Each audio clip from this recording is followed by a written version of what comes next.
Today we are going to be reading Mooseltoe by Margie Palatini and illustrated by Palatini Cole. Mooseltoe. 'Twas the season, and Moose was merry.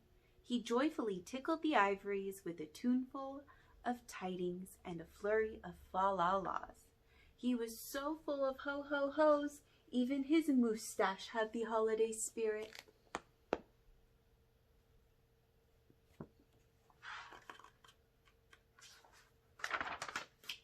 But Moose was more than just a bit merry and bright.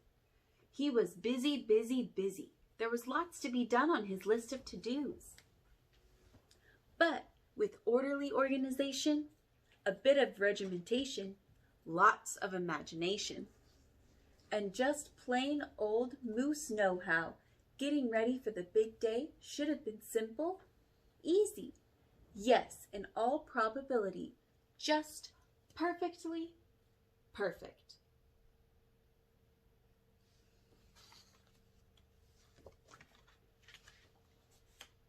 He wasted not one merry minute. Moose got movin' and put some hustle into the holiday bustle. He went to work. He wrote cards and letters till his hooves hurt. Check. He shopped till he dropped. Check.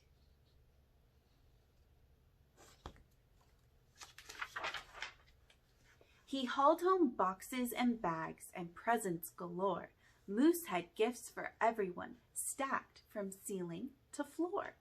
Check, check, check.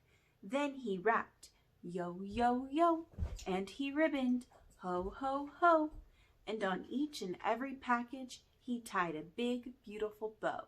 Check and double check.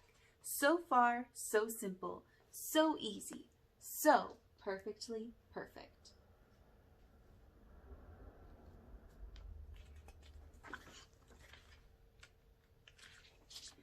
Another look at the list, and Moose headed for the kitchen. He pulled out the pots, pans, and bowls, sifted through stacks and racks of cookbooks. He whisked with his left, spooned with his right. Moose baked tons of tins of cookies. Check. Dozens of cakes, breads, and sweets. Check, check, check. He made jellies, sticky jams. Moose roasted a goose and some chestnuts. He toasted marshmallows and yams. Check, check, check, triple check. Yes, yes, so simple, so easy, and, but of course, so perfectly perfect.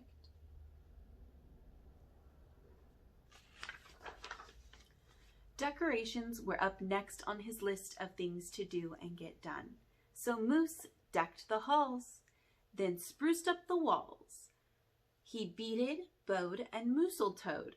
He gathered garlands, roped wreaths, and holly, jingled bells, sang noels. Oh, good golly, this Moose was jolly.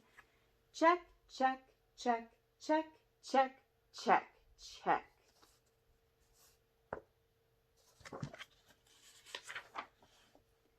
Last but not least, he hung all the stockings, each and every one, with special care. Soon, Santa would be there. Check and final check. Yes, sirree. Getting ready for Christmas was an absolute snap, and so simple, so easy. And if he did say so himself, Moose thought totally, utterly, completely, perfectly perfect. On that night before Christmas, Mother, little Sissy, Bucky, and Junior looked all through the house. What a job Moose had done. Everything looked bountiful, festive, quite fine indeed. There was just one minor problem, if you will. Oh dear, sighed the missus, as the five stared at one empty corner. Oh my, oh me, oh gee. Pop, what happened? Cried Junior. You forgot the tree.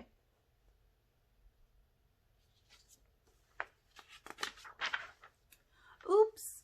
Where would they hang the tinsel, string the popcorn, light the lights? Where would Santa leave his gifts for the kitties on Christmas Eve night? So Moose pulled on some galoshes and put on his hat. He would find a tree somewhere, somehow, and that's all there is to that. So, out went the moose, braving the blistering, blowing winds and the cold, trudging through snowdrifts, courageous and bold.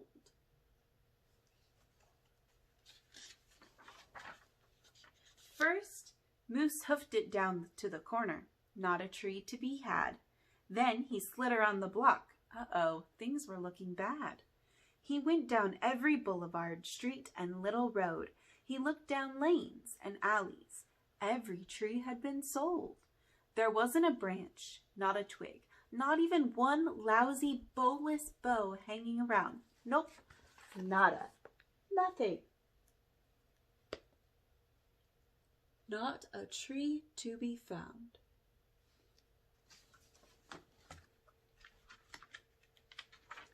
No tree, sighed a sad moose as he came home empty-handed that snowy eve. The kids tried to make the best of it. They said, "Oh, so who needs a tree?" But Moose could plainly see that they were short on the glee. He knew he had to do something, and that's just what he did. In the empty corner he stood and spread his arms out very wide. Then he smiled at the children, and he winked at his bride. "Kids," he declared, "fetch your forgetful pops some of that tried and true family glop."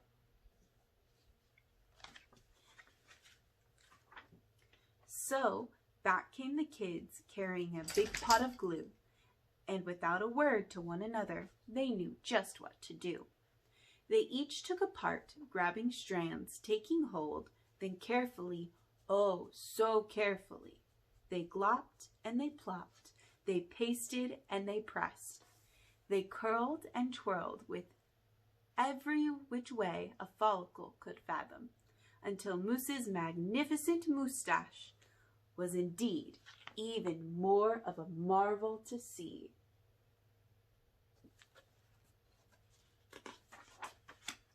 Moose was just a few needles shy of being an evergreen tree.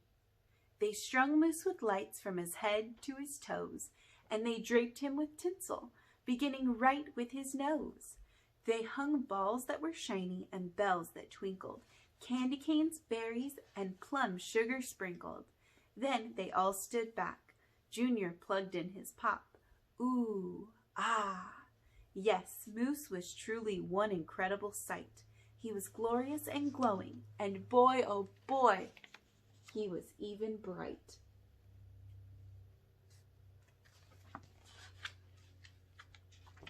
Then Junior placed the star on top of Moose's head. He gave him a kiss and a pat, and they all headed off to bed. Except Moose, of course. He stayed in the corner instead, still twinkling and blinking and waiting for Santa. Oh, so it wasn't so simple, and it wasn't so easy, and okay, it wasn't perfectly perfect. But you know what? It was pretty close. Ho, ho, ho. Thank you for reading with me.